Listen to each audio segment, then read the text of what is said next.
ایک انصاری جوان کا وقت آخر آیا تو پہلے یہ ہوتا تھا کہ جب کوئی بیمار ہوتا اور مرض موت میں مبتلا ہوتا تو اس کے اہل خانہ حضور کو بلا کے لے جاتے. حضور اس کے پاس تشریف رکھتے، پھر اس کی موت واقع ہوتی، پھر اس کی تجہیز و تکفین ہوتی، پھر جنازہ ہوتا، قبر میں اتارتے، پھر حضور آتے. یہ ابتدائی دور کی بات ہے. لیکن جب حضور علیہ السلام کی مصروفیات بڑھنے لگیں تو لوگوں نے کہا کہ آپ تکلیف دیتے ہو حضور کو. صحابہ نے آپس میں طے کیا کہ جب کوئی شخص فوت ہو جائے تو پھر حضور کو بتانا چاہیے. تو پھر جب کوئی فوت ہو جاتا تو پھر حضور کو بتاتے، حضور ان کے ہاں تشریف لے جاتے. لیکن پھر اور زیادہ مصروفیت ہوئی تو کہا حضور کو جنازے کا بتانا چاہیے، پھر جنازے کا بتاتے. پھر اور کار نبوت کی اہم ذمہ داریاں اور نظم پھیلتا چلا گیا تو پھر صحابہ نے آپس میں مل کے طے کیا کہ جنازے کا بھی نہیں بتائیں گے بلکہ جنازہ اٹھا کے حضور کی چوکھٹ پہ لے آئیں گے. اور پھر جنازہ اٹھا کے لے آتے. یہ باب البقیع سے باہر جو جگہ خالی پڑی ہے، جنت البقیع کے درمیان جو جگہ ہے، یہاں لا کے جنازہ رکھا جاتا ہو. حضور کے دور میں سارے جنازے یہاں ہوتے تھے. تو پھر جنازہ لایا جاتا، حضور سے عرض کیا جاتا اور حضور حجرہ انور سے نکل کے جنازہ پڑھا دیتے. تو یہ ابتدا کی بات ہے. تو حضور پہلے ہی تشریف لے جاتے. تو وہ انصاری جوان کا وقت آخر تھا اور آقا کریم علیہ السلام اس کے سرہانے بیٹھے تھے. تو اسرائیل علیہ السلام روح قبض کرنے کے لیے آئے. روح جب قبض کرتا ہے ملک الموت تو وہ پاؤں کی جانب سے روح کو قبض کرنا شروع کرتا ہے.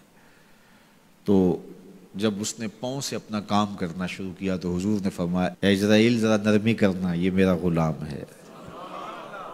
تو اسرائیل نے جو جواب دیا، میرے والد گرامی جب یہ حدیث بیان کرتے تھے تو ان کے آنسو نہیں تھمتے تھے.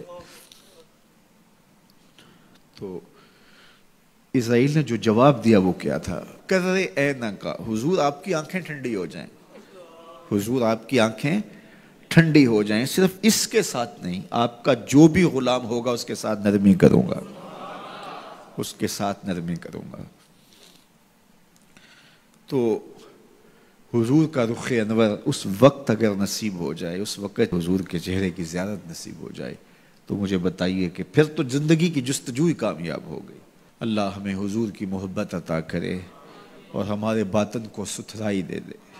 کاروبار بھی ہیں، بچے بھی ہیں، بچوں کے مسائل بھی ہیں، بچوں کے رشتوں کے معاملے بھی ہیں، اور بھی بہت سارے معاملات ہیں جو ہم سب کے ساتھ پیش ہوں گے. لیکن ہماری سب سے بڑی ترجیح یہاں بیٹھنے کی صرف اس کو راضی کرنا ہے. میرے مالک ہمیں ایسا کر دے کہ تو ہم پہ راضی ہو جائے، ہمارے باطن ستھرے کر دے، ہمارے اندر کی غلاستیں دور کر دے، ہمارے اندر کی گندگیاں ختم کر دے، حسد سے، حقد سے، بغض سے، کینے سے، نفرتوں سے ہمارے من صاف کر دے. اور اللہ دین کا کوئی کام ہم سے لے لے. یہ دعا کیجئے گا اللہ ہم سے ہماری استطاعت کے مطابق یہ مشت خاک کسی کام آ جائے، اس کا کوئی مقصد ہو، ساری زندگی یوں ہی جو ہے وہ گزر نہ جائے. وہ کیا کہا تھا اکبر الہ آبادی نے، کیا بتائیں احباب کیا کار نمایاں کر گئے، بی اے کیا، نوکر ہوئے، پینشن ملی اور مر گئے. یہ زندگی کا مقصد تو نہیں. یہ تو کام ایک چونٹی بھی کرتی ہے. صبح اپنی بل سے نکلتی ہے، رزق اکٹھا کرتی ہے، خود کھاتی ہے، بچوں کو کھلاتی ہے، موسم برسات کے لیے جمع کرتی ہے، کسی کو ذرا بھی نہیں دیتی. اور یہی کام انسان کا ہو، صبح کام پہ نکل گیا، شام آ گیا، سو گیا، چلا گیا، تو پھر کیا فائدہ؟ اشرف المخلوقات کا ہے. تو یہ دعا کریں اللہ اس مشت خاک سے کوئی کام لے لے اپنے دین کے لیے، ہم مقصد کی زندگی گزاریں، با مقصد ہماری حیات مستعار ہو.